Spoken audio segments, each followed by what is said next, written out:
Bonjour mes chers amis, que le Seigneur vous bénisse là où vous vous trouvez. J'aimerais m'adresser au genre de personnes qui remarquent ces choses que je voulais dire.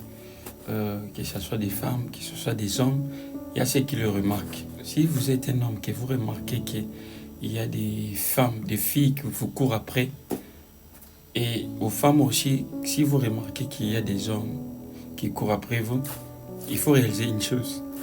Parce que quand on a l'étoile, on attire tout le monde. Il faut faire attention. Quand on a l'étoile, on attire tout le monde.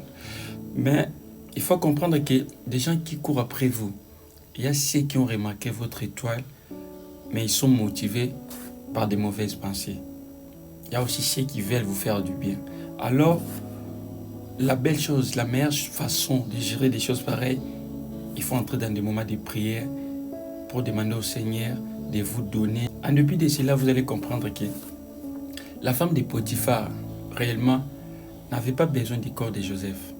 La femme de Potiphar avait compris qu'en Joseph s'est trouvé une étoile.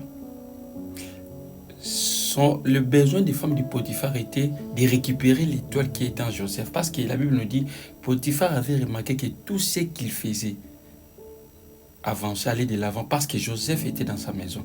La femme de Potiphar voulait juste récupérer l'étoile de Joseph, sachant que même si Joseph n'est plus là, ils seront capables de progresser dans leurs entreprises. C'est la raison pour laquelle ne te laisse pas faire à cause d'un iPhone plutôt. Ne te laisse pas faire à cause des 300, 200, 500 dollars parce que tu peux perdre ce qui est plus que ce qu'on te donne. Alors, faites attention. Devant des choses pareilles, essaie un peu de réfléchir et discerne un peu qu'est-ce que Dieu veut te montrer.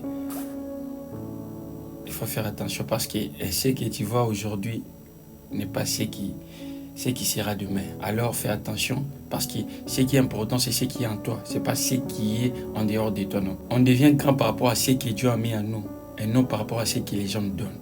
Que le Seigneur vous bénisse.